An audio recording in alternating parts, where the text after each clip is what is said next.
Pernahkah kau ke toko buku, perpustakaan, atau taman bacaan? Tidakkah kau merasa istimewa ketika berada di dalamnya?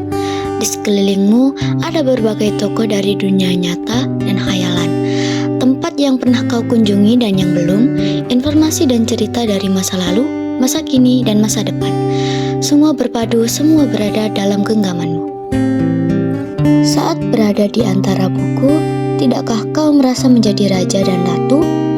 Ruang dan waktu seolah menyatu tanpa batas. Kau bisa terbang, melintas sekat negara, dan melewati berbagai zaman.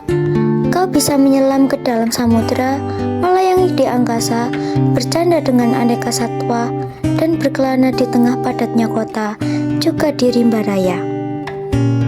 Kau tahu, buku adalah jendela dunia, kunci pengetahuan, dan pintu wawasan.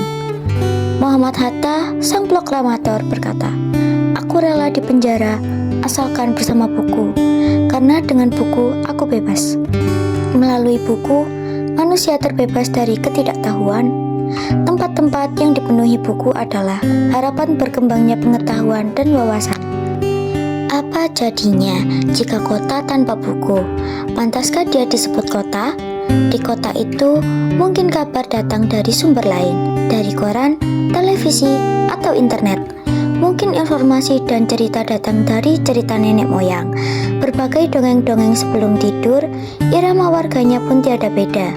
Bangun pagi, bertebaran di muka bumi untuk berbagai keperluan, untuk kembali pulang siang atau sore harinya. Setelah itu, mereka berangkat tidur dan memulai lagi hari berikutnya. Semua serupa.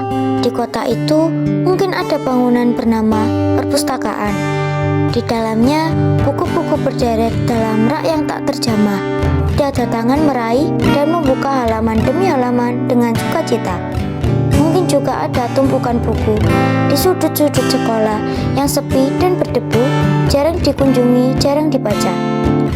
Buku-buku di sana teronggok tanpa nyawa.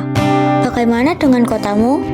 Mungkin kau tinggal di tengah kota yang megah, atau di gang sempit, di desa terpencil, di sisi pesisir, atau di kaki gunung. Adakah perpustakaan, taman bacaan, atau toko buku di dekat rumahmu? Jika ada, apakah tempat itu menjadi wadah berkumpulnya anak-anak dan warga, menjadi pusat berkembangnya wawasan dan pengetahuan, atau hanya menjadi pajangan? Maka kau menjadi orang yang menghidupkannya? Kau bisa mengunjunginya dan mengajak teman-teman membaca dan berbagi cerita di sana.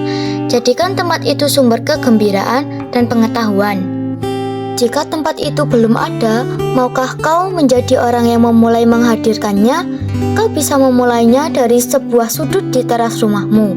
Ajak teman-temanmu memulai langkah baru. Jangan biarkan waktu berlalu tanpa buku. Siapapun dirimu, bersahabatlah dengan buku. Dia akan menjadi teman setiamu sepanjang waktu.